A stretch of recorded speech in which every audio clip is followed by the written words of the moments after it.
So we've talked pretty extensively about redox reactions and calculating their cell potential.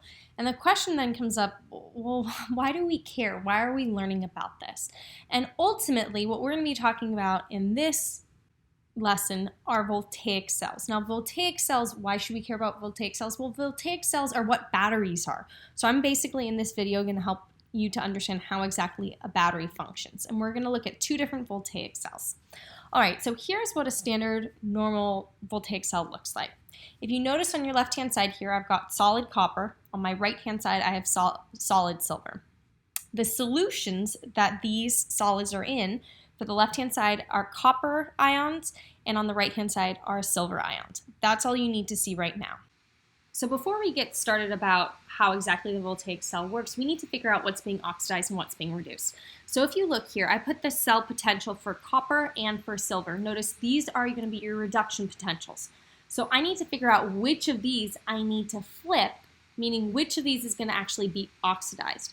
Remember, we're always going to want the cell potential that is the most positive. Regardless of whether or not we're able to get the most positive value, we want the cell potential that is the most positive. So if you look here, copper's cell potential is positive 0.34 volts, silver's cell potential is positive 0.80 volts. So if I flipped Ag and made it be oxidized, that would cause my cell potential, when I add these two cell potentials together, to be negative, because it would be negative 0.80 volts and positive 0.34 volts.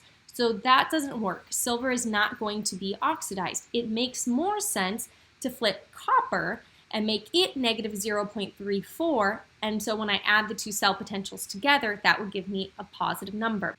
Unless you're told which is being oxidized and which is being reduced, you need to use your cell potential and determine which one can be flipped, meaning which one, when it's made negative, will have the smallest impact or will help the cell potential to be the most positive. So in this case, it would be copper, because the cell potential would still be positive.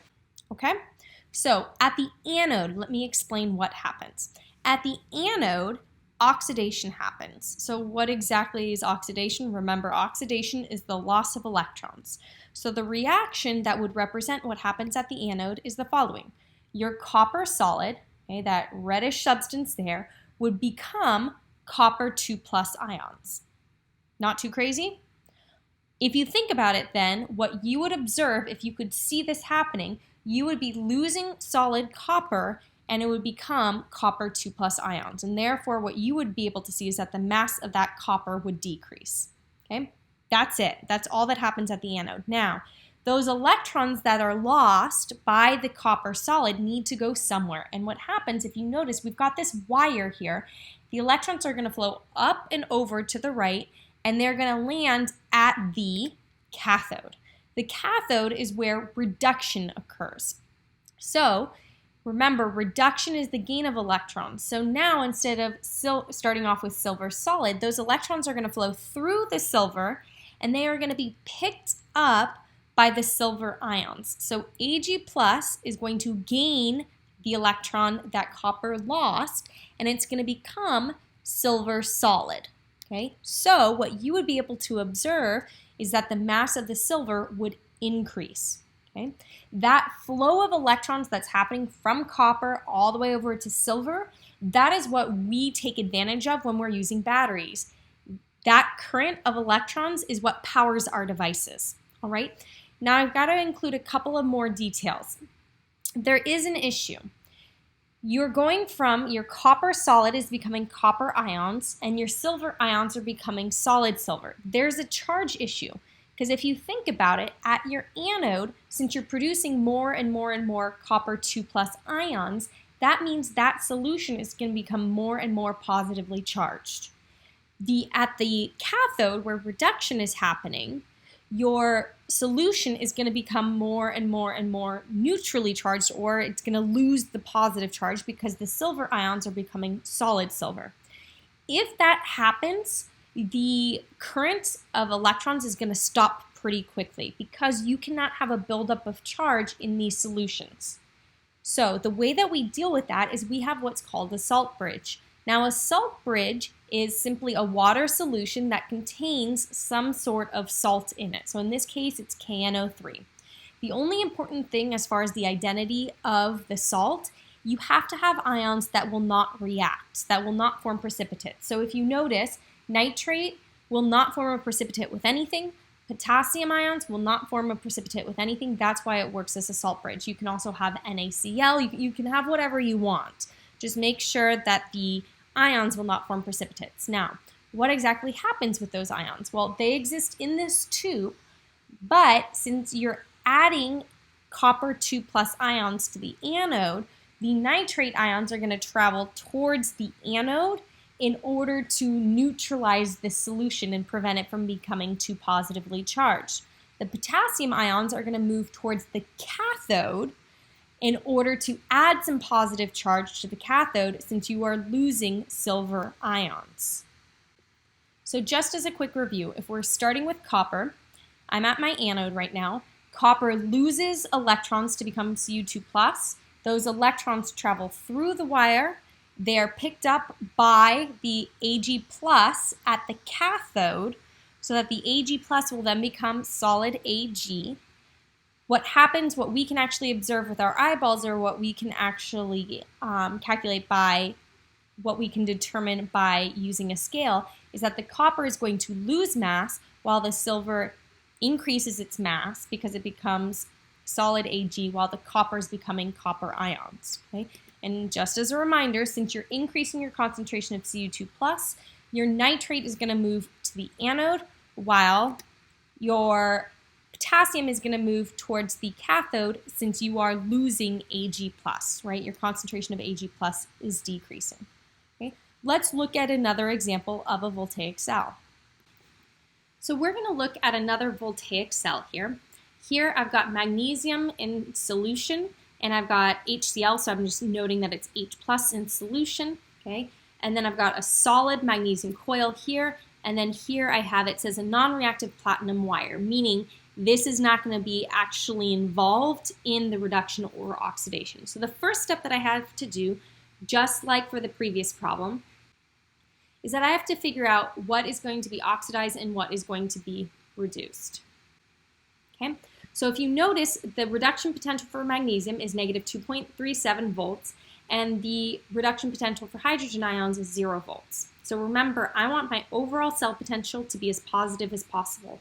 So it makes sense that I would take this reduction potential and I would actually make it what is being oxidized, so that I can make this positive 2.37 volts. So when I add them together, my cell potential will be positive, which tells me that on this side, I'm going to have oxidation occurring. It's going to be oxidized. Now, a lot of people fall into the trap. They assume that oxidation will always happen on the left-hand side and reduction on the right. That is not the case. It just happens that it worked out that way. Okay? So now that we've figured that out, I can scroll down and I can show you that yes, indeed, magnesium was supposed to be oxidized, hydrogen is being reduced. So let's look at this. So what's going to happen, based on the cell potentials we just talked about, magnesium from this wire is going to become, you're going to lose solid magnesium, and it is going to become magnesium ions. Okay, so what you would actually observe in the lab, and I like showing what's actually happening, the fact that your solid magnesium is becoming magnesium ions. I think that makes it easy to understand what's going on. Okay, the mass of this magnesium is going to decrease. The electrons are going to travel up and around here. They're going to be taken to the hydrogen ions by the platinum wire.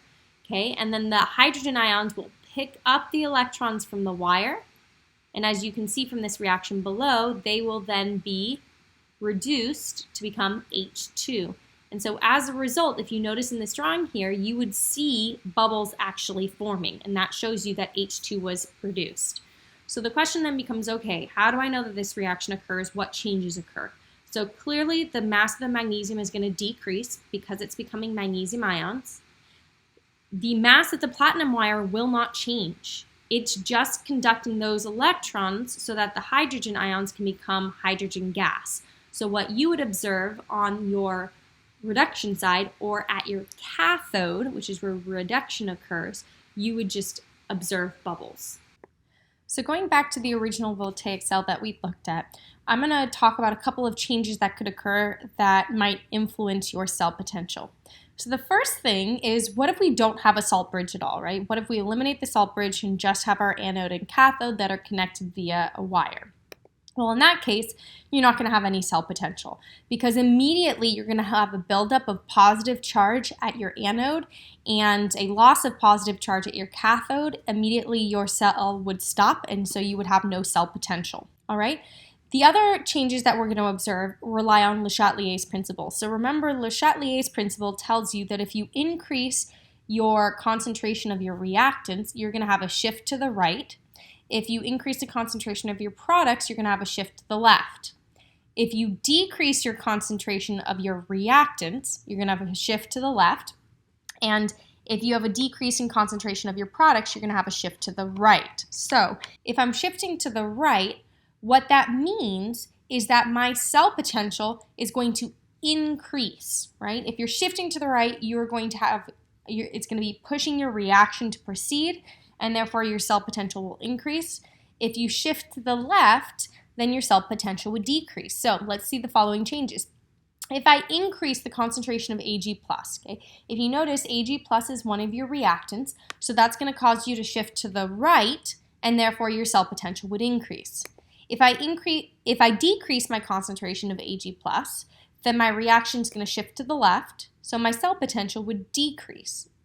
If I increase my concentration of Cu2+, that's going to cause me to shift to the left since it's a product, and therefore the cell potential would decrease. And finally, if I decrease my concentration of Cu2+, then the reaction would shift to the right, causing the cell potential to increase. Finally, if I add more copper solid or silver solid, that's not going to cause a change in your reaction. It's not going to cause a shift to the left or to the right, because you're adding a solid, not an aqueous solution or a gas. So since it's not going to cause any sort of a shift, then it's not going to change your cell potential. So those are all different ways that I can change the cell potential, different variations on how I could affect it.